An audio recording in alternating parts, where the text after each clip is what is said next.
should these patients undergo fenestrated reconstruction? Sorry, Steve, I've just put Frank Arco because this is what's been sent to me. But I work in the most highly legislative society at all. So the amount of medical legal compensation in Ireland is 6-fold more than the United States. To understand that we cannot do anything outside the book. Just make this in... So the negative impact of cardiovascular hemodynamics. So I have went on a completely different way about FEVAR and EVAR. Lessons of TEVAR, FEVAR, BEVAR, patient-modified CHEVAR. What caused the problem, what we can do to fix. That's the way to think about the problem, rather than half a centimeter, 7 millimeter, or what's going on. 4D MRA for cardiovascular hemodynamics and arterial compliance are becoming part of our practice. We are looking for the tissue function, but we're still deploying 35 years old technology, regardless of whatever you think. You're putting a stent covered with a polyester or PTFE into the aorta to try to bypass the aneurysm. It's a primitive way of fixing the aneurysm. Prosthetic aortic replacement causes aortic remolding with circumferential strain, which lead to progressive distal aortic dilatation, dissection, and aneurysmal formation. All existing stent graft material decreases wall compliance with higher wall resistance.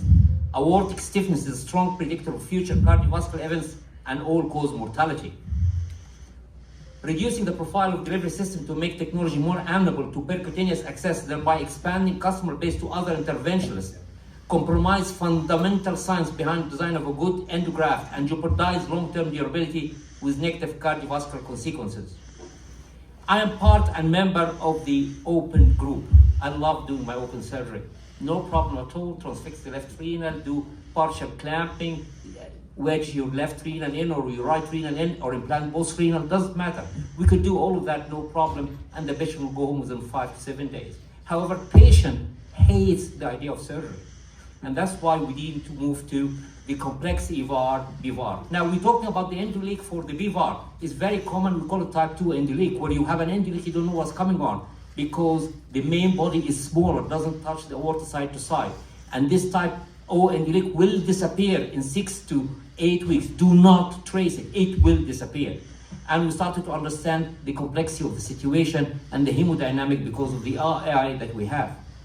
Now, the whole idea that about half a centimeter, just try to do the minimum. Don't try to put anything. This FEVAR idea is so stupid to the extent that it do more harm than benefit for the patient. Can you believe that you're fixing both renal in a place that the renal coming up and down like this?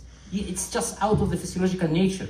However, the simpler way you could fix the aneurysm, the better the patient will behave. And as you can see, that CHEVAR is not even a good idea. So this is a patient, I thought that I'm going to do a CHEVAR and go away with it. Came back with type 1 endoleak, and we have to go in and put arterial BEVAR to deal with this problem. So remember, you have to do the right way from the start, otherwise you'll get burned. Aortic geometry, where wall stiffness, blood pressure, and longitudinal systolic aortic stretching and oscillation affect the pulse wave velocity, contributing to biggest impact on wall stress, and all commercially available endovascular devices increase wall stress and lower aortic wall compliance after implantation. And that's why I go in and extract all this crazy graft that have been implanted somewhere else and come to us in the middle of the night, and I'm using the trick of putting the syringe in to get the graft out, as I've been shown before. In a striking contradiction to 2021 claims by Stanford that FEVAR is a perfect approach, since then revealed that FEVAR critically impairs renal function, labeling it a criminal act again, while affirming BEVAR as a superior option for preserving and improving renal perfusion over time in complex AAA repair, highlighting how the truth about patient outcome ultimately serves. By the way, it's the same department, the same author, 2021 and 2024. Then, 2 guys from our side of the Atlantic about UK campus. So Rao, a friend of mine, who is the PI for the campus, and then we have John Boyle, the president of the European Society. In long-term, FEVAR has twice risk of dying over open repair. At 3 years, open repair has significantly better outcome than FEVAR. Longer-term, all-cause mortality is significantly better for open repair, as reintervention rates are higher for FEVAR. So regardless of whatever you think, there is no safety with FEVAR. The continuous failure of FEVAR, CHEVAR, and patient-modified EVARs We must stop doing the right approach on emergency basis. I hate an English guy coming for holidays in the west of Ireland, and I get the phone call at 4 o'clock in the morning. We have a rupture. Patient had a FEVAR done 3 years ago, and he retired in here. It is crazy. Come in, you don't know anything about the patient, and you have to open him, do an 8-hour surgery.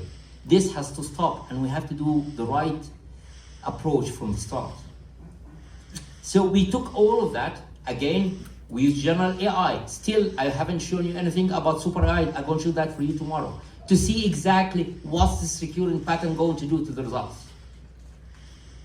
Contrary to the lecture, FEVAR, CHEVAR, and physician-modified grafts are associated with a higher procedural mortality, and CHEVAR shouldn't be used in elective setting, and patient-modified FEVAR should be abandoned. And you could see the perioperative mortality between 20%, major adverse clinical event 52%, major adverse clinical event 69%. This has been published, but nobody's reading. Higher stroke, abdominal aortic aneurysm, life-altered event, they call it TAIL, by the way, I just learned something new, occurs if aortic diameter is more than 65 or use of CHEVAR or FEVAR. Surveillance is associated with increased rate of reintervention. And what we have seen that the people who have been lost for intervention have survived more because we did not touch them. It's amazing. The outcome is questionable, and we need to have better solution. The high score group had more implanted greater complication, carries greater reintervention risk than open surgical repair with implication for cost effectiveness.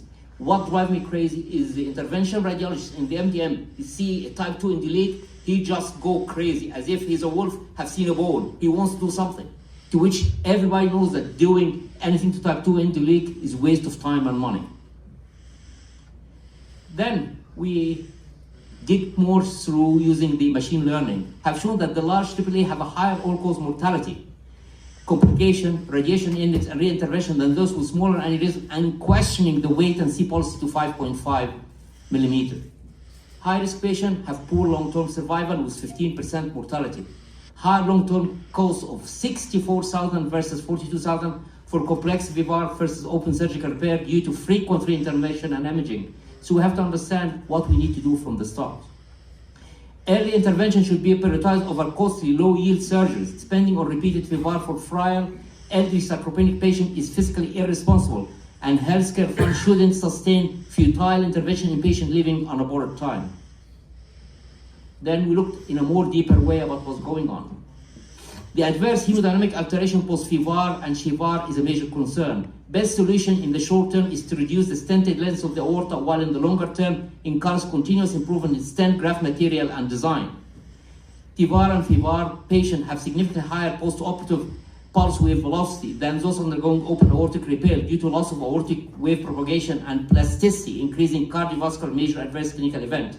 So this is a patient that you have done a TEVAR or a FEVAR, and then post-operatively has systolic hypertension and interscapular pain and chest pain. You do troponin, a little bit elevated, you do coronary angiograms, totally normal. All coronary angiogram were normal despite an elevated troponin with left ventricular adaptive hypertrophy and diastolic dysfunction, because there is no filling in the coronaries post putting a TEVAR and EVAR, because the elastic recoil where the diastole fill the coronary doesn't happen. And that's why the patient developed non-occlusive coronary ischemia. Increasing cardiovascular mortality in patient managed with petticoat stabilized flare to FEVAR due to increased arterial stiffness. Decreasing stenting less of the aorta by TART is only the existing solution. Polyester-based aortic endograft causes a 3-fold increase in pulse wave velocity compared to PTFE-based platforms with alarming negative cardiovascular consequences.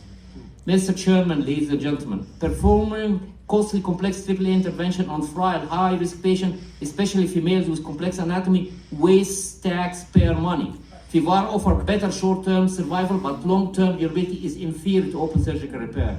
Financial and clinical burden for far outweighs the short-term benefit, as FEVAR leads to repeated intervention, higher long-term cost, and poor survival outcome.